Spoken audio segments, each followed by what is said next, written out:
Olá, pessoal! Sejam todas, todos e todes muito bem-vindas a mais uma hora do intervalo. Esse bate-papo mensal que o Centro de Referências em Educação Integral realiza para a gente conversar sobre temas relevantes para a educação e para a sociedade. E nesse mês de abril, a gente vai falar sobre educação escolar indígena com duas super especialistas no tema. Eu vou apresentar quem são essas pessoas e convidar elas para entrar aqui.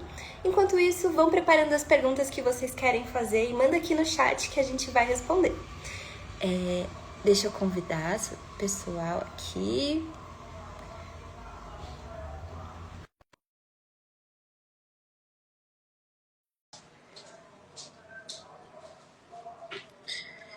Enquanto eles vão chegando, eu vou contar para vocês quem são essas pessoas.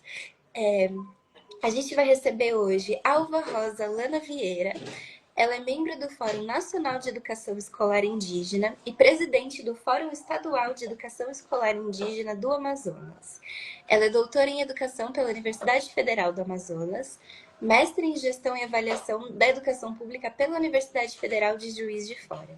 Além disso, ela é pesquisadora concentrada em educação escolar indígena e vinculada ao Grupo de Estudos e Pesquisas em Educação Escolar Indígena e Etnografia da Universidade do Estado do Amazonas. Além disso, ela também é professora da Secretaria de Estado de Educação e Qualidade do Ensino do Amazonas. Bem-vinda, Alva, você já chegou por aqui e eu vou apresentar seu parceiro de live, que é Melvino Fontes Olímpio, que atua como liderança indígena. Ele é professor e coordenador do Departamento de Educação Escolar Indígena do Rio Negro, da Federação das Organizações Indígenas do Rio Negro. Ele é mestrando em Educação Escolar Indígena pela Universidade do Estado do Pará. Ele pertence ao povo Baniwa, filho de pais indígenas, natural da comunidade indígena Assunção do Içana, no município de São Gabriel da Cachoeira, no estado do Amazonas. Ele fala e escreve a língua Iengatu e entende a língua Baniwa. O Melvino está chegando aqui daqui a pouquinho. Ele está entrando. E aí a gente começa a nossa live.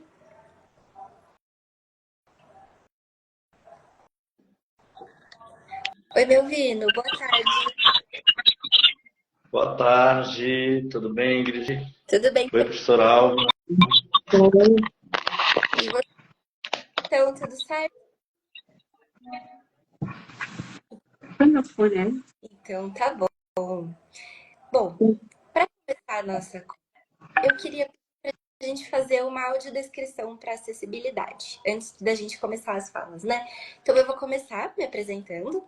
Eu sou uma mulher de ascendência amarela, tenho cabelos cacheados na altura do ombro, ele é preto. Eu tô usando uma blusa marrom e um colar dourado. E atrás de mim dá para ver uma parede branca com algumas prateleiras e plantas. Aí, Alva, se quiser se apresentar depois do meu vino. Ok. Eu sou morena, de cabelos curtos, sou indígena do povo tucano. Eu estou usando um brinco, né, de miçanga colorida, laranja, vermelho, preto é bem colorida. Estou usando um colar indígena, né, de tucum, com uma jarina logo no centro. Então, e eu estou com um vestido, né, de bolinha, preto e branco. É isso. Bom, eu estou usando uma camisa azul, tenho cabelos pretos, eu estou usando o colar, na minha blusa aparece o logotipo da FOIRN, com a escrita em branco, e atrás de mim tem uma parede branca, e é isso. Perfeito, gente. Muito obrigada pelas audiodescrições. Vamos então às perguntas. Vamos começar esse papo. Bom, o direito à educação escolar indígena, específica, bilíngue ou multilíngue, comunitária e intercultural, é um direito assegurado pela Constituição Federal. Vocês podem contar um pouco pra gente qual que é a proposta dessas escolas, né? Por que elas precisam funcionar desse jeito, né? Que jeito elas precisam funcionar para fazer sentido? E como foi esse processo de conquista do direito à educação escolar indígena?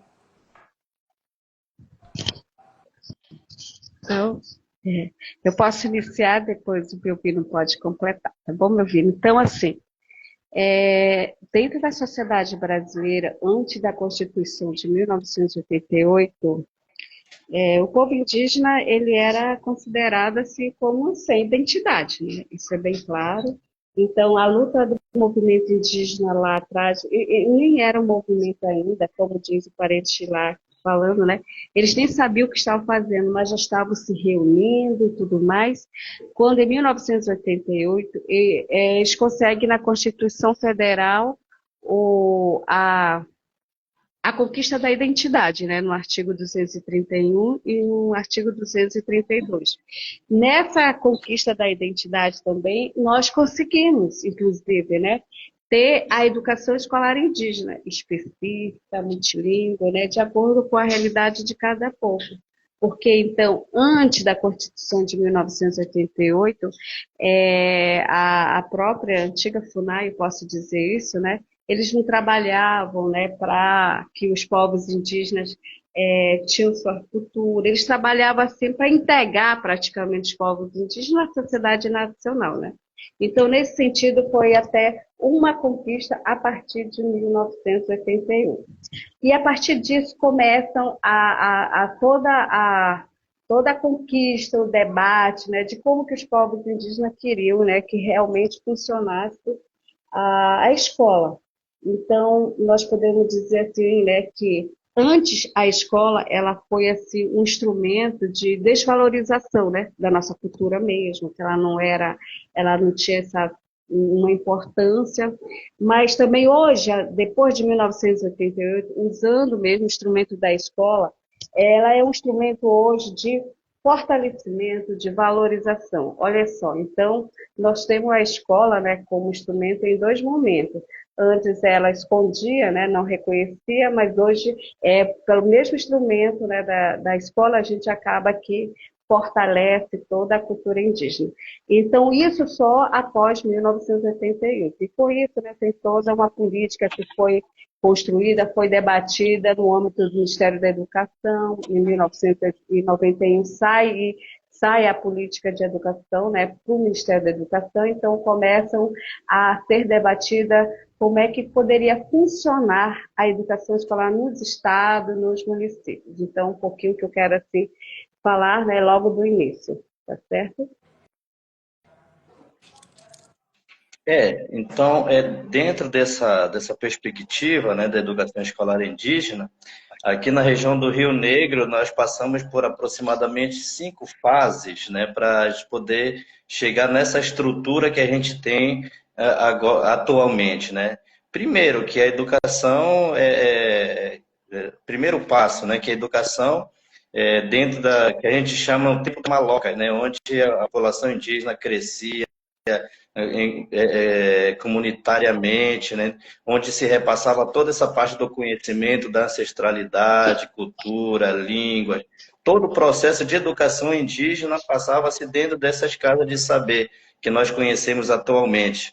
Então, dentro desses espaços é o que a gente onde os pais repassavam seus conhecimentos, né, para os filhos, filhas, né, com toda a regra que existia lá, né, dentro de uma educação. Esse é antes da chegada dos missionários a partir de 1914 na nossa região. Então, a partir dessa vivência, né, a partir dessa data de 1914, é quando se chega os primeiros missionários na região de São Gabriel da Cachoeira. Então, com isso aí já se muda novamente esse contexto, passando para a segunda fase, né, que é o tempo dos internatos, né, onde as missões salesianas começavam a fazer essa parte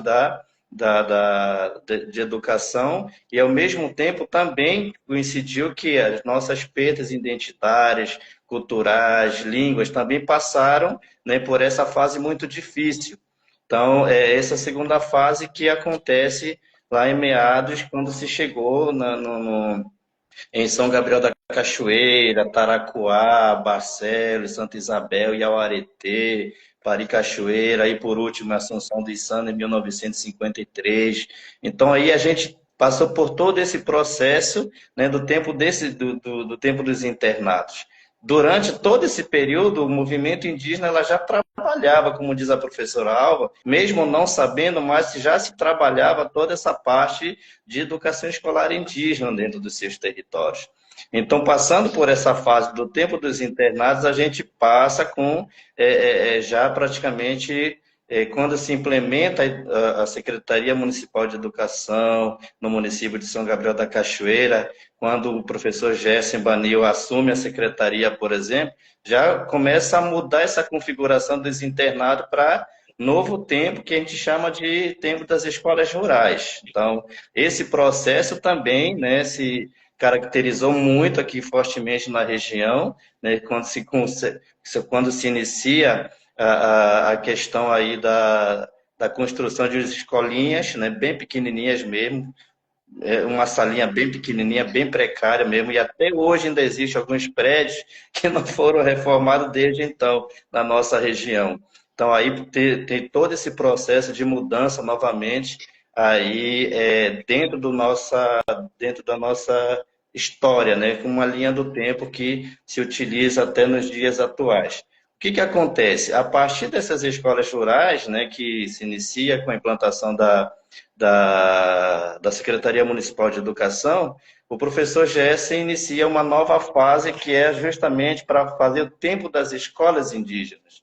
Então, esse tempo das escolas indígenas já começa a fluir, né, a partir do que a professora Alba colocou, né, dessa transformação, desse tempo de se lutar pelos direitos, né, a educação, a saúde, né, a moradia e todas essas perspectivas aí no tempo dessas escolas indígenas, quando se inicia então essa política, né? Quando inicia novamente aí o projeto que inicia entre a FOIRN, a Federação e o Instituto Socioambiental o ISA, né, para a implantação aí, por exemplo, aí do projeto de educação escolar indígena no território. Então todo esse esse aí perdurou por muito tempo, até que se passou, né, o reconhecimento, né, praticamente de todas as escolas rurais na modalidade de escolas indígenas, dentro do município de São Gabriel da Cachoeira. Então, toda essa parte aí da transformação, da mudança, se caracteriza também o ensino via pesquisa, que foi iniciado com a implantação das escolas piloto, que é uma experiência muito positiva que a gente teve aqui no nosso território. Com essa implantação, a gente pôde perceber que a valorização da língua, da cultura, das pesquisas e tudo mais, a gente conseguiu, né, alavancar, né, ou mesmo fazer com que essa política de educação escolar indígena pudesse chegar até a ser exemplo no município de São Gabriel da Cachoeira. Então, esse modelo, isso se chama o investimento que, na época, pelo projeto que se teve entre a FOIRN e o ISA, né, teve um investimento externo para poder fazer funcionar essa modalidade de ensino que é o ensino de educação escolar indígena dentro dos territórios, até porque até hoje perdura essa deficiência por parte do governo na aplicabilidade do recurso mesmo, ou então no investimento na educação escolar indígena, que ainda é um desafio até nos dias atuais. Então, trazer um pouco essa história, né, como é que a gente conseguiu fazer essa cronologia, né, digamos assim, de como é que se criou, né, está se mantendo a educação escolar indígena no nosso território. O pessoal está pedindo. Atualização histórica, né? Queria que a gente olhasse um pouco para o presente. E hoje, o Brasil tem mais de 3,6 mil escolas indígenas, com mais de 302 mil matrículas, de acordo com o Censo Escolar de Educação Básica de 2023. Vocês fazem parte de duas organizações que representam os direitos da educação escolar indígena. E aí, queria que vocês me contassem duas perspectivas, né? Vocês falaram um pouco delas, mas acho que seria legal colocar lado a lado. Para a gente falar um pouco como deveria acontecer a educação nessas escolas indígenas, por que é importante que sejam de formas específicas e quais são os desafios que essas escolas enfrentam hoje para conseguir realizar esse trabalho com qualidade.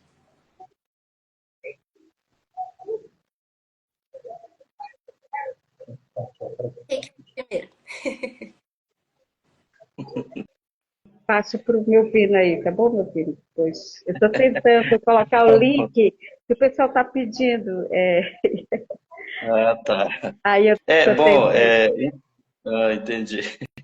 Não, então, tipo, com essa modalidade, nova modalidade, né, a gente viu que realmente, por exemplo, só no município de São Gabriel da Cachoeira, a gente tem aproximadamente 13 mil alunos indígenas na rede municipal, né? Então, praticamente 100% das escolas da rede municipal, elas são indígenas. Então, a gente tem essa característica muito peculiar. Só que aí não é somente de um povo indígena. Aqui no município de São Gabriel da Cachoeira, no total, somos 23 a 24 povos indígenas diferentes, né? Cada um com sua cultura, suas especificidades, seu conhecimento, sua tradição, seu espaço geográfico, né? Toda a sua metodologia dentro da sua aldeia, da sua comunidade. Né? Então, aí a gente vê que essas questões, né, do reconhecimento têm favorecido muito essa parte da aplicabilidade dos conteúdos dentro do espaço da escola.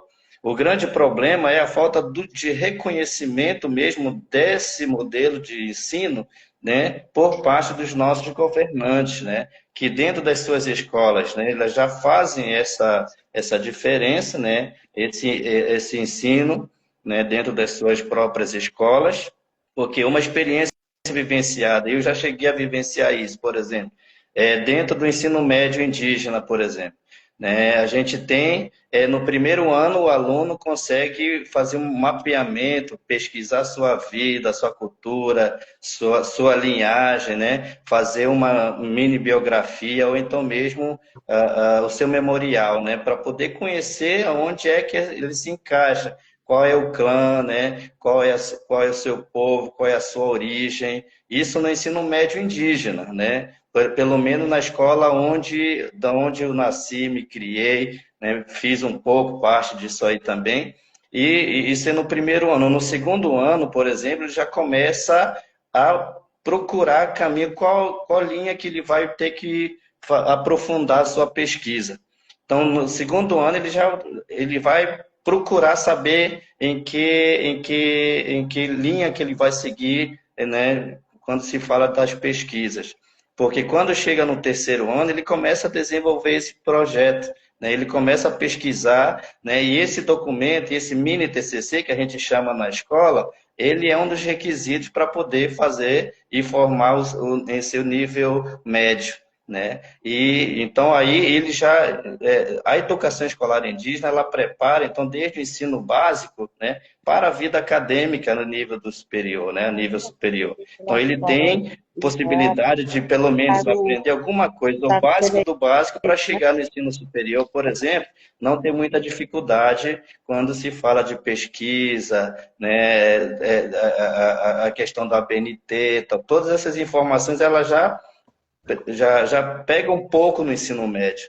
Né? Então, e avaliação também, a gente passava por um processo, quando a gente trabalhou, eu cheguei a trabalhar numa escola indígena como professor, né, que no final do ano, por exemplo, as comunidades, os professores, alunos, né, avaliavam o trabalho do professor. Isso é muito positivo, porque ela abre o seu olhar para que no ano seguinte, se você for continuar o trabalho lá, você já tem uma linha como que deve trabalhar. Então, desde as criancinhas, eles já começavam a te avaliar, né? Te bota na frente, né? E pronto. Aí cada turma do ensino fundamental, anos iniciais, ensino médio, fundamental 1 e 2, eles avaliam todos os professores, né? Então não é somente o professor que avalia através da disciplina os alunos, mas no final do ano eles também têm como avaliar, né, o seu trabalho, o seu desempenho e te orienta como que eles querem que você trabalhe no ano seguinte. Então, isso, né, a gente tem feito, as escolas indígenas têm feito isso, pelo menos algumas por onde eu já passei. Então, isso caracteriza a participação coletiva, né? Que todo planejamento em si é comunidade, escola, comunidade, né? Então, a gente vê que realmente tem surtido efeito positivo porque é uma construção coletiva. Então, aí dentro dessa perspectiva, a gente sempre tem as questões das dificuldades, né? Ao se trabalhar, por exemplo, com 226 escolas da rede municipal aqui em São Gabriel e mais 12 escolas estaduais, a gente tem dificuldade principalmente quando se fala da acessibilidade, né? Que as escolas ficam muito distantes da sede do município. Então, a questão geográfica é muito complexa, né? Não é fácil para chegar nas escolas indígenas. Tem professores que, ao iniciar o ano letivo, ela vai trabalhar na fronteira e só retorna praticamente no final do ano para entregar o seu produto final. Então, é uma situação muito complicada para poder acessar essas escolas indígenas que ficam distantes, né? Tem cachoeiras, tem a maior parte por aqui é via fluvial, não tem estradas, né? Não tem caminhão, não tem ônibus, né? E não tem nem transporte escolar adequado para essas crianças que estudam, que precisam que dentro dessas comunidades, dentro dessas aldeias, tem escolas que funcionam até terceiro ano do ensino fundamental, até no máximo quinto ano. Para poder acessar o ensino fundamental, dois tem que se deslocar para outra comunidade vizinha onde tem, e não tem transporte escolar. Isso também contribui muito para que tivéssemos aqui o alto índice de evasão escolar, que é uma complicação para poder ter o ensino de qualidade dentro do território indígena. E, além do mais, né, não se tem uma assistência, por exemplo, pedagógica, acompanhamento pedagógico, que poderia estar contribuindo para poder ter um ensino de qualidade dentro dessas escolas, e sem falar da infraestrutura, né, que não tem, na maioria das escolas, não possui uma infraestrutura mínima que seja, não possui água, não possui banheiro, não possui uma infraestrutura mínima para poder funcionar as escolas. E nem escolas tem muitas vezes, que eles ocupam o espaço de igrejas, né, centros comunitários, são os espaços que acabam virando como escolas. Então, é nesse sentido que a gente tem tido essas dificuldades quando se fala da oferta, né? Por mais que tem crescido muito o número de estudantes indígenas nos territórios, e a gente vai enfrentando essas dificuldades no dia a dia. Com todos os desafios que o próprio Delvino já contou, né, que é um dos desafios grandes para você ter a educação escolar indígena, dessas 3.600 escolas que você falou, o desafio maior está na região da Amazônia brasileira, né? Então, aqui é importante a gente destacar os desafios da questão geográfica mesmo, né? Já citado pelo Delvino no caso do Alto Rio Negro, e aí vem a questão também logística, né? Além da geográfica, que já é bem longe, né, do centro, vamos dizer assim, do centro lá, de onde estão os ministérios que têm os recursos financeiros, né, a gente já fica bem longe. E dentro da região da Amazônia ainda, das 3.600, é importante a gente destacar que só praticamente 1.000 escolas indígenas estão no estado do Amazonas.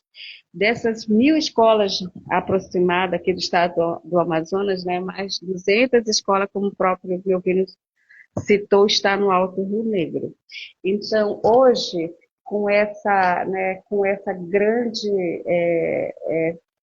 que possui mais de 305 povos indígenas, que tem sua cultura diferente uma da outra, né?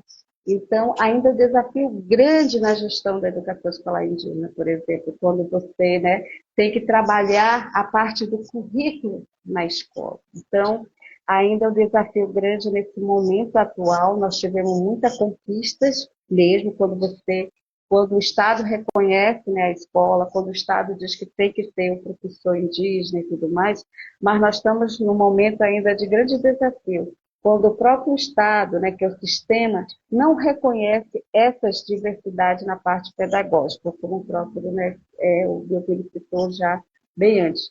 Então, diante disso, o que a gente pode fazer? Nós estamos num grande embate, tanto é que pelo Fórum Nacional de Educação Escolar Indígena, a gente vem fazendo muito esse diálogo com o Ministério da Educação.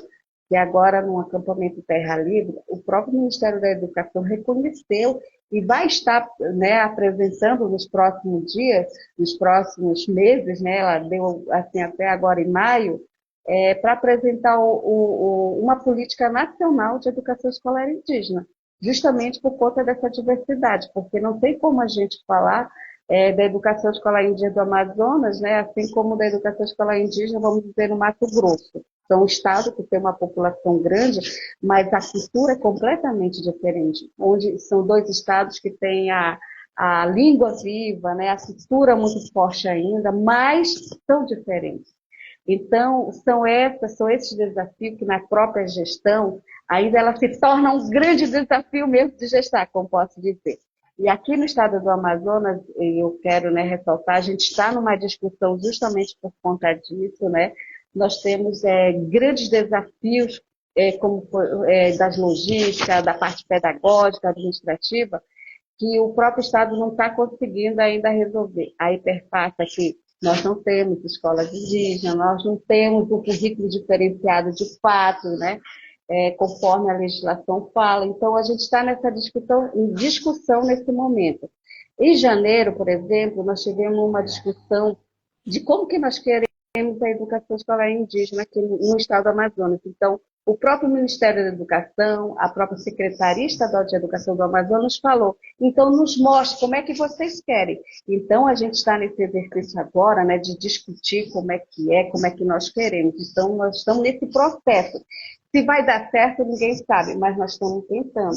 E a nível nacional também, o Fórum Nacional, ele está fazendo esse grande debate, tanto é que nessa angústia, né, vai ser feita uma grande pesquisa, né, pelo Fórum Nacional de como está funcionando a escola indígena. Você sabe que para você fazer o diagnóstico, você precisa de quê? De recursos. Para ter, vamos dizer assim, para ter os dados reais mesmo, entendeu?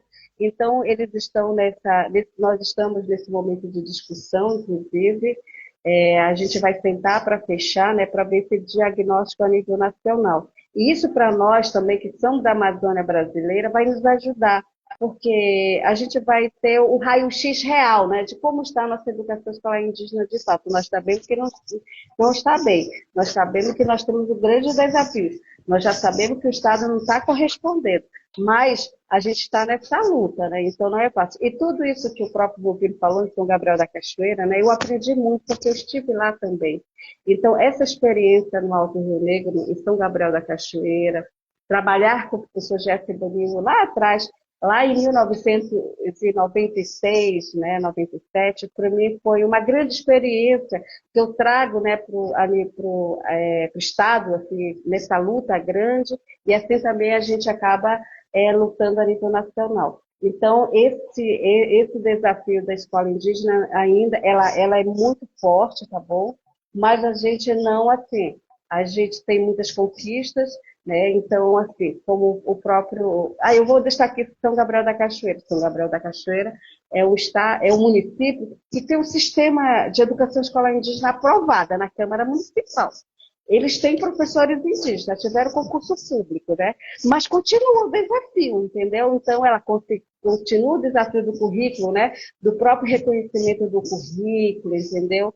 Aí, então, o tempo todo nessa luta, né? Imagine onde não tem ainda. Então, a gente está nessa discussão muito grande com os próprios indígenas, mas é isso, tá? E a gente está nessa luta e a gente não vai desistir, né? Vamos tentar. Certo? É isso. Só para complementar um pouco também, Ingrid, desculpa, né, mas não podia deixar de falar, né, que a professora Alba traz esse marco também, o único município, na verdade, que possui um sistema municipal de educação própria, né, mas falta a sua implementação de fato, como tem que ser, como está escrito, né? Os avanços nós já tivemos também, né, desde 96, 97, né, se constituía a formação para professores através de magistérios indígenas, né, a licenciatura indígenas, né, isso foi toda a luta do movimento indígena. Então, a luta do Departamento de Educação Escolar Indígena, juntamente com o movimento indígena, digamos assim, no modo geral, tem trazido vários, né, a partir dos desafios e novas conquistas também. Por quê? Porque desde a sua implementação do Magistério Indígena 1, nos dias atuais, com a luta nossa do movimento indígena, a gente já tem um grupo, né, uma turma de mestrados pela UFAM, que é exclusivamente para populações indígenas no Alto Rio Negro. Então, aí a luta do movimento indígena não para, por mais que tenha esses desafios, né? E a gente vai lutando para que a gente quer que um dia seja, de fato, implementada uma política de educação escolar indígena como nós queremos, que é o que a professora Alva acabou de colocar, né? Eu acho que o governo em si, ela está nos dando esse desafio, por mais que a gente já trabalhe esse desafio constantemente, mas o que ele ainda continua nos botando esse desafio, achando que a gente não é capaz de fazer essas coisas. E a gente é capaz. E a gente acaba fazendo muitas vezes o trabalho que o Estado deveria fazer. Então, são situações que a gente tem enfrentado dia a dia, né? A gente tem lutado muito, né, nessa perspectiva de que um dia pudéssemos ter uma educação de fato de qualidade, educação escolar indígena de qualidade nos nossos territórios. Não, com certeza, né? E, Alva, me ouvindo, vocês falaram bastante, né, dos desafios que as escolas enfrentam. Mas aí também vale muito a pena lembrar que essas escolas estão em territórios e em comunidades indígenas que enfrentam muitas outras lutas ao mesmo tempo, né? Então tem as constantes invasões de terra, a falta de demarcação dessas terras, o desmatamento e o garimpo ilegais, os efeitos da crise climática, entre tantas outras questões, entre tantas outras frentes de luta, né? E aí eu queria ouvir um pouquinho de vocês dois, como que essa educação escolar indígena de qualidade, territorializada, ela pode contribuir com essas outras frentes de luta também dos povos indígenas? Aí eu posso iniciar, né, meu Pina, aqui, falando um pouco. Então, primeiramente, um dos dados real, já é bem claro, que está tirando as famílias indígenas dos territórios indígenas é a escola também. De você não ter o ensino fundamental 2 e o ensino médio. Aí acaba que as crianças, né, vêm para a cidade e o que acontece? A escola, a comunidade, ela fica sem ninguém. Então, daí a importância de você implementar a oferta, né, do ensino fundamental 2 e o ensino médio.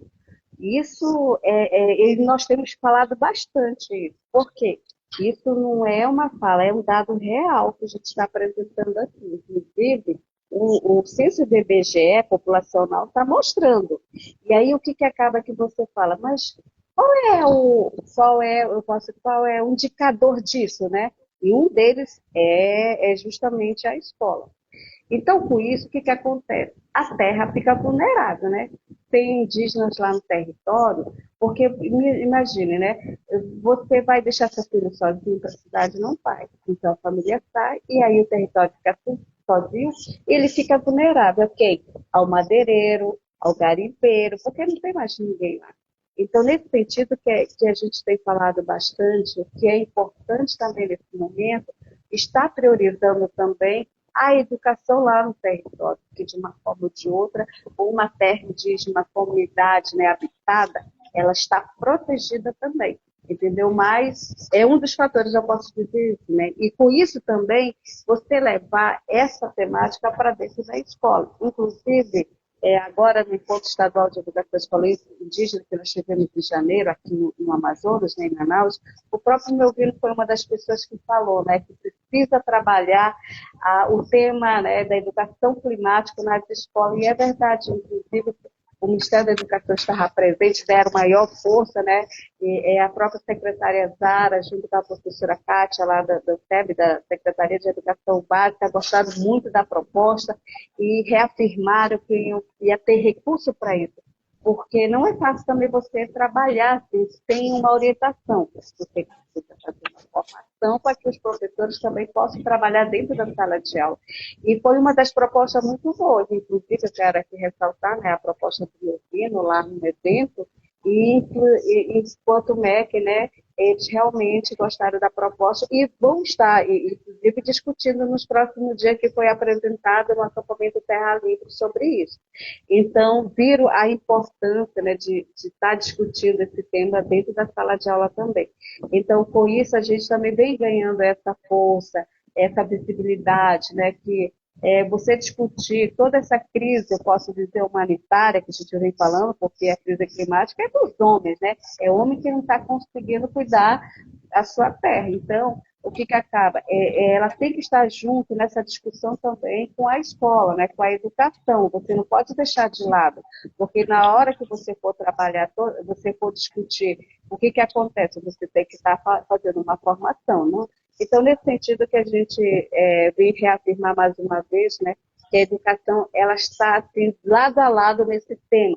E os professores estão aí também cientes que precisa trabalhar, né, desse tema dentro da sala de aula para a gente estar trabalhando com as crianças. Não só dentro das escolas indígenas, mas isso tem que entrar no próprio currículo nacional, né? Dentro, porque não é, que vem aquela justamente o lema da COIAB, que a resposta somos nós. Acaba que não, a resposta somos todos nós, né, da sociedade brasileira, que a gente precisa mudar o nosso ponto, né, a nossa vivência, porque é isso. Então, nesse sentido que eu gostaria assim, de falar sobre essa situação, tá bom? Aqui, né, a gente é muito bem lembrado pela professora Alva, né, de ter essa possibilidade, porque eu acho que é, em muitas ocasiões, ou quase em todas as situações, quem fala muito mais alto são as crianças, né? Então, as crianças deram uma lição, por exemplo, para essas pessoas que não têm respeito com o meio ambiente, com a natureza, com o território, né? Eu acho que esse é o ponto de partida.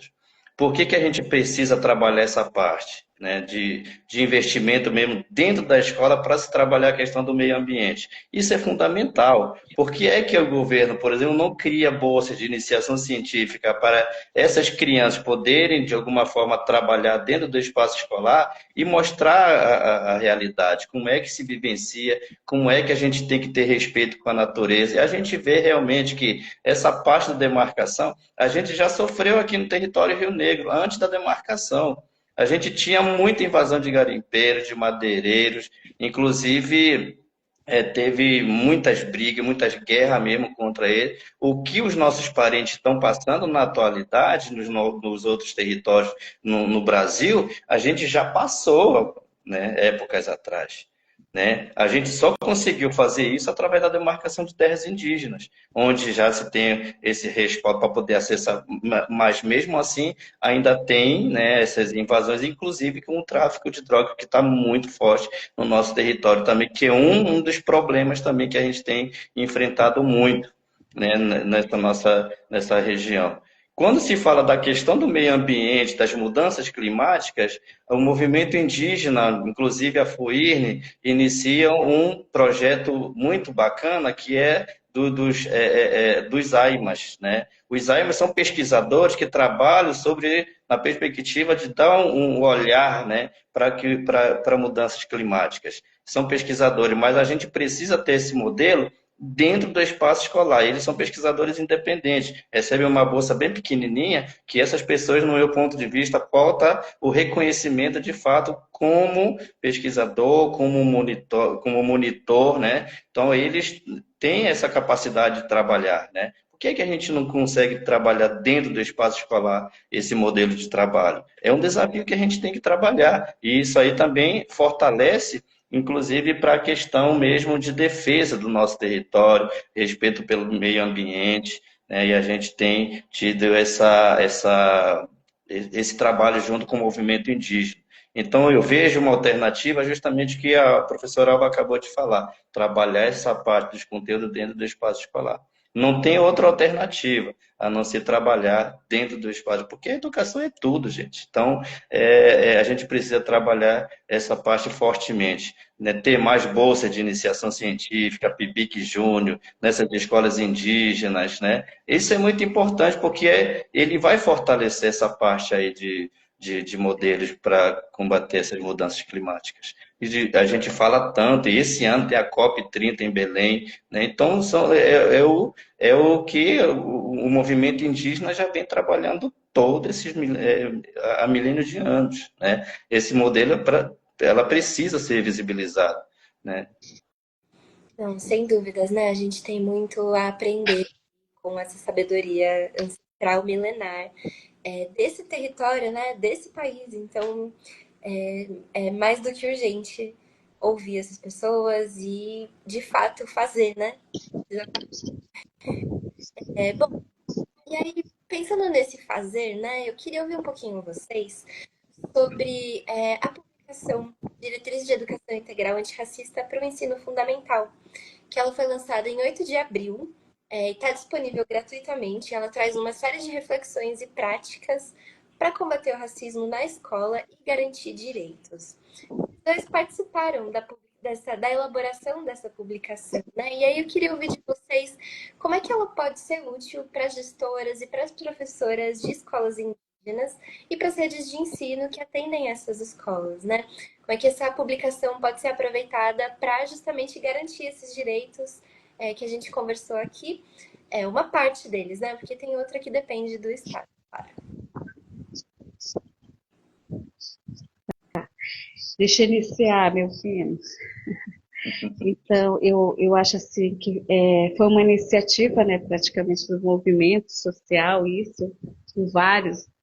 Eu achei muito importante porque só sabe quem sente na pele isso, né? E o racismo dói muito. Então, essa iniciativa é muito importante porque tem uma articulação já bem forte com o Ministério da Educação, junto com as secretarias estaduais e junto aos municípios, e isso, pelo menos, vem complementar tudo aquilo que a gente já vem reivindicando pelo movimento indígena. Vamos dizer, o reconhecimento, a valorização, né, dos povos indígenas. Então, esse material, se ela for realmente o que nós esperamos que realmente os estados adotem de forma, né, efetiva isso nas escolas, isso pode refletir daqui uns, pelo menos, 2 anos, já uma mudança, né, no olhar, entendeu? Eu posso dizer assim, na questão indígena. Não só como indígena, mas tem também os povos, né, de outros povos também nesse sentido. Então, esse material, assim, participei, ouvi, né, entendi muita coisa, e ela veio só fortalecer também a nossa luta, tá? Então agora a gente, como você falou, agora a gente espera que realmente o Estado abrace, né, essa orientação, esse livro que traz experiências muito boas, levantamentos muito bons também, e que muitas vezes os próprios gestores e professores, né, eles têm essa carência de conhecimento. Porque depois que eles conhecem, eles acabam entendendo. Isso eu digo porque eu já trabalhei na prática também isso, mas ela vem ajudar nessa discussão, que é muito importante nesse momento atual, porque é muito difícil, como eu falei, né? E aqui também no estado do Amazonas, a gente está, né, nesse projeto de trabalhar bastante, né, essa educação antirracista mesmo, e esse material também vem fortalecer também o nosso trabalho junto ao movimento indígena no âmbito da educação. E porque aqui é importante aqui ressaltar que hoje nós não somos os indígenas, né, lá de 1500, né, quando chegaram os não indígenas aqui. Então nós também mudamos. Hoje está aqui nós falando, né, via Instagram, que isso nem acontecia e nem por isso a gente deixa de ser indígena. Então, é muito importante que a própria sociedade também brasileira, ela conheça também essa diversidade de povos, né? Essa diversidade de existência de povos indígenas que eu tenho batalhado, eu tenho falado bastante. E nós temos povos indígenas que não querem contato com a sociedade, nem conosco mesmo, né? São os povos isolados, entendeu? Então, nós temos povos indígenas de recente contato, que têm um contato pelo menos 30, 40, né, 50, há 50 anos. Então, nós temos esses povos aí. E nós temos povos indígenas que nem nós aqui estamos aqui, eu me ouvindo, que nosso povo já tem um contato com o indígena há mais de 200 anos, né? Então, nós estamos aqui, entendeu? Então, essa é a realidade. E nós temos, que nós viemos lá do território indígena, nascemos no território indígena, estamos aqui nessa discussão. Mas nós temos povos indígenas também, que hoje saíram do território e estão morando em contextos urbanos ou fora, né, das comunidades que são demarcados. Então, nós temos esse contexto de realidade, né, de povos indígenas. Então, a sociedade brasileira precisa saber. Isso também trabalhar entre nós indígenas, que muitas vezes, né, a gente também acaba tendo esse preconceito entre nós. Ah, sair do território já não é mais indígena. Também a gente... Então, esse livro também vai trazer muito para essa reflexão. Não só para o não indígena, como para nós indígenas também estarmos trabalhando.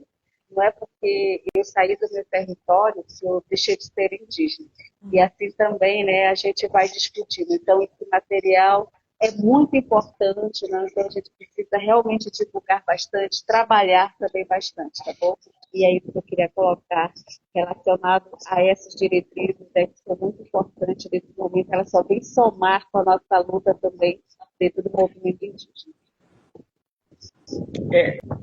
Quando se fala da falta, por exemplo, de assistência dentro das escolas indígenas, né, acompanhamento pedagógico, a falta de merenda escolar, a falta de transporte escolar e essas alternativas, no meu ponto de vista, já configura como racismo que a gente sofre dentro do nosso espaço, dentro dos nossos territórios, né? E a gente espera que com essas diretrizes, por exemplo, mostre o caminho que tem que ser feito, mas a gente viu que realmente ainda tem pouquíssima participação dos modelos das escolas indígenas na constituição, por exemplo, dessas diretrizes. A gente faz parte como FOIRN, né, mas existem outros modelos de educação escolar indígena, por exemplo, né, nos outros territórios. Eu acho que a gente precisa ouvir eles também com as experiências que têm trabalhado, porque o que acontece? Dentro do nosso território, por exemplo, a gente fez um seminário,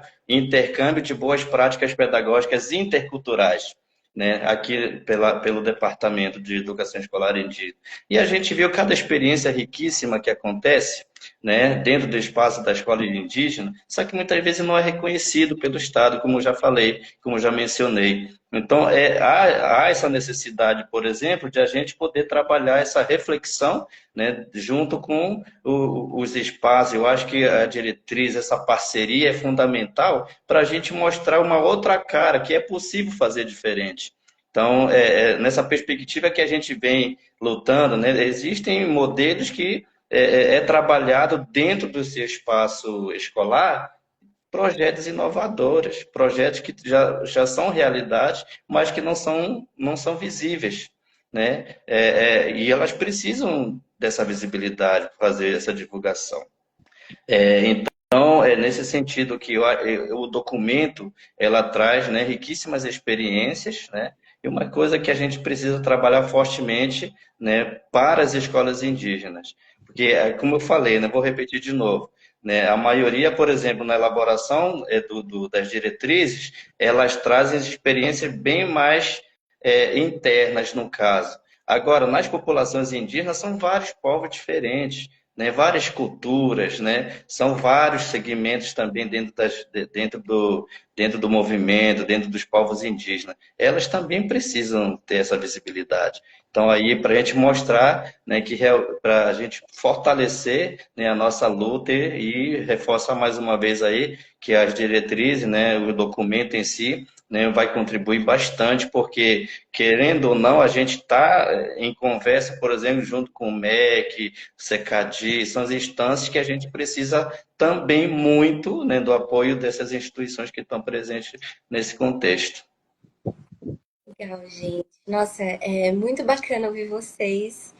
E até uma pena ser o tempo tão curto, né? A gente já tá chegando aqui em 1 hora de live e dá vontade de esticar essa conversa, porque tem muitas outras coisas pra gente conversar. Mas é só 1 horinha mesmo, é só um bate-papo. Então, bom, vou encaminhando aqui para nossa última pergunta, que dialoga, né, com essa questão das diretrizes de educação integral antirracista. Ela é muito próxima da Lei 11.645 de 2008, né? E é uma lei que instituiu a obrigatoriedade do ensino da história e da cultura indígena brasileira em toda a educação básica. Mas a implementação dessa lei está muito distante de acontecer de fato nas escolas. E aqui nos comentários, o Renato Santos pergunta, né, de ter essa lei, como evidenciar de fato essas manifestações dos povos indígenas na escola. Então, queria que vocês de repente pudessem responder um pouco isso, e falando também de como ensinar para as crianças e adolescentes não indígenas pode contribuir com o fortalecimento das lutas indígenas, né? Educar nossas crianças e adolescentes desde pequenos sobre essas lutas. Queria que você falasse um pouquinho sobre isso. Então, a lei ela é desde 2008, né? Então, ela vem né, da 10.639 e vem logo depois a 11.645 de 2008. Ainda ela não é trabalhada muito nas escolas indígenas, e muitas escolas indígenas acham que você trabalhar no mês de abril, você está implementando a lei, né? Que isso não é verdade. Isso não é verdade. Implementar a lei é você realmente estar trabalhando dentro do currículo, né? Você fazendo a formação dos professores, você levando e aí eu posso dizer justamente dessa falta de desconhecimento. Eu vou aqui citar pela experiência prática de alguns professores, né, como professora também da educação básica, onde eu falava muito sobre isso, né? Eu trabalhei um tempo aqui nas escolas públicas de Manaus e eu sempre me identifiquei como indígena. E eles até falavam, sabe, que queriam uma formação sobre isso. Então, eu vejo assim que é necessário que realmente os sistemas de ensino, elas comecem a trabalhar. Eu espero que dessa vez com está tendo uma força muito grande, né, uma força política, implementação muito forte pela parte da CECADI. Eu estou vendo várias campanhas sobre isso, e os estados estão começando a se organizar, por exemplo, né? Aqui no Amazonas mesmo foi criada uma diretoria, né, da diversidade, entendeu? Então, isso já é um ponto, vamos dizer, já ganhou um pontinho, como diz a nossa parente a Clarice Tucano, já ganhou uma estrelinha aí o Estado, porque criou uma diretoria, né, que vai estar tratando sobre isso, que é importante, porque é uma diretoria que vai pensar justamente nessa política toda, tanto na parte curricular como na parte também de formação, né? Então, eles estão carentes de informação. Eu sempre digo que quando você também não tem conhecimento, acaba que você se torna ignorante, né? Então, com isso, lógico, levando todo esse conhecimento para a escola, quem sabe pode mudar. E nisso tudo, você acaba também minimizando, né, esse preconceito, né, que você diz, né? Eu digo esse preconceito que você acaba julgando, né, antes de você conhecer. Então, eu acho assim que é necessário mesmo trabalhar fortemente nisso, e também é um dos nossos objetivos aqui dentro do movimento indígena, a nível do estado da Amazônia, e também a nível nacional, que ela está bem forte, né? Nós estamos nessa discussão da 11.000 também, 745 pelo FENEI, tanto é que nós tivemos mesa sobre isso, e assim também a gente acaba, né, implementando, né, pedindo que todas as organizações fortaleçam essa discussão. E no estado do Amazonas também a gente tem trabalhado muito, assim, primeiro explicando o que é a lei, né, como que você tem que trabalhar para os próprios indígenas, porque a gente precisa também ter essa formação. E ela está dentro né, do nosso planejamento, assim como no âmbito do movimento indígena também, tá bom? Eu acho que é uma lei muito importante, mas que ela precisa ainda ser trabalhada muito pelos sistemas de ensino que, no momento, está muito fraco, né, nesse sentido. Trabalhar essa parte aí da lei, né, é interessante, né, porque poderia ser mais interessante se tivesse, por exemplo, mais literaturas indígenas envolvendo nos espaços das escolas públicas, particulares, ou então nas próprias universidades, né, que a gente vê pouquíssimas obras, né. A gente sabe que tem muitas obras, mas infelizmente elas não são utilizadas no espaço tanto do ensino fundamental, ensino médio, a nível de graduação, a gente vê muito essa parte da deficiência ainda, né? Mas, assim, vivenciar essa história, né? A vivência dos povos indígenas, né? Eu acho que o movimento indígena, né? É um exemplo de resistência e de luta, porque a gente só está conseguindo novamente, que é de direito, através das nossas lutas, que infelizmente não está sendo construído pelos governos, pelo Estado, né? Se a gente quiser, a gente vai ter que ir para as ruas, a gente tem que fazer manifestação, uma coisa que seria diferente se tivesse consciência dessas pessoas que estão nas representações das públicas, né? Mas diante disso também a gente tem experiências muito positivas também quando se fala da história, né? Da língua, da cultura indígena. Dentro do espaço da própria educação escolar indígena, por exemplo, da escola indígena, a gente tem uma experiência agora muito positiva porque se implementou um novo modelo chamado Escola Viva, né? É para trabalhar a parte da cultura, da vivência, reviver a história do povo indígena na dança, na música, culinária, né? Então, todos esses conhecimentos voltados para as crianças que não conheciam a sua cultura. A Escola Viva ela tem esse objetivo, por exemplo, de fortalecer, reviver a história, conhecer e se reconhecer como indígena. Eu acho que isso aí é uma coisa que o movimento indígena está puxando novamente por aqui, na região do Rio Negro, e está dando uma aula de resistência, assim, sabe? Tipo, reviver essa história, né? Para a gente poder ter, de fato, essa vivência da nossa cultura, da nossa história, né? Mas é preciso expandir para outras escolas, por exemplo, né? Não somente nas escolas indígenas, mas ela precisa ser vivenciada dentro de outros espaços que não sejam indígenas. Então, aí essa vivência é muito rico, né, de a gente poder novamente reestruturar, né, todo o sentido da vida das populações indígenas no nosso território. E é necessário isso, né, também trabalhar. Com certeza, é fundamental, né? Em todas as escolas do Brasil ou no ensino superior também, né? Na formação de professores. Sim. Legal, gente. Nossa, muito fantástico ouvir vocês. Queria agradecer demais por tantas contribuições. E aí, quem está assistindo a gente, segue aqui o CR quando terminar a live para a gente continuar essa conversa. Vai ter sempre novas reportagens sobre o tema. Segue o meu vindo, segue a Alva para a gente continuar esse papo. E aí, queria agradecer muito, então, a contribuição de vocês, a presença e o tempo. E aí, se vocês quiserem se despedir, podem ficar à vontade.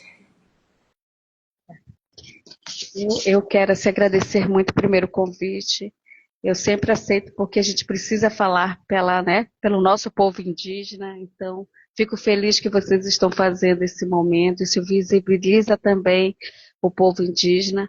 E, nesse sentido, dizer que nós estamos nessa grande luta. A gente quer convidar todos os não indígenas também que venham somar, que venham conhecer a história dos povos indígenas e que nós estamos nesse momento muito difícil, né? Se a gente não tiver essa mudança hoje, o amanhã ela vai estar bem difícil. Então, nesse sentido, a gente pede muito essa solidariedade e que venham somar a nossa luta também, tanto no âmbito da educação e todos os direitos, porque a gente sabe que, como já foi falado, a educação é prioridade, porque é lá que a gente discute todas essas pautas e faz com que as pessoas mudem de opinião, né? Mudem também de pensamento. Ela sensibiliza também o olhar. Então, é isso que eu queria assim, dizer a todos e agradecer. Obrigada. Obrigada aí, tá bom, Ingrid? E parabéns também por esse momento.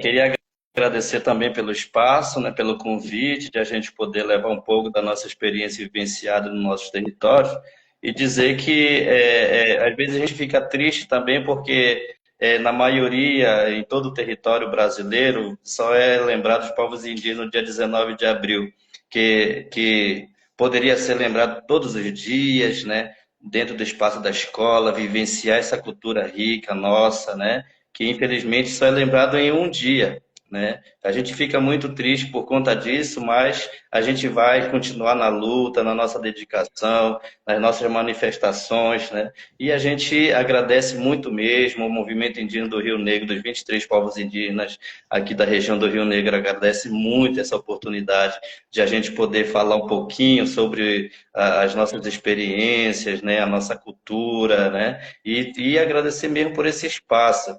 e no que puder também a gente se disponibiliza aí também junto com vocês aí que são nossos parceiros. E a gente queria dizer também que está acontecendo um intercâmbio muito rico entre mulheres e juventude indígenas aqui na Casa do Saber da FOINE, que está sendo muito bem, né, apresentado. Temos jovens estudantes que estão fazendo esse intercâmbio, né? E está sendo muito bonito de se ver, sabe? Tipo, a gente fica até emocionado porque a nossa luta é isso, a nossa resistência, né? E tudo tem que passar por questão de educação. E a educação escolar indígena no nosso território aqui agradece muito por esse espaço, viu, Ingrid? Obrigado mesmo, de coração, tá bom? Obrigada Um abraço. a vocês, um abraço e até a próxima hora do intervalo. Tchau, tchau! Tchau.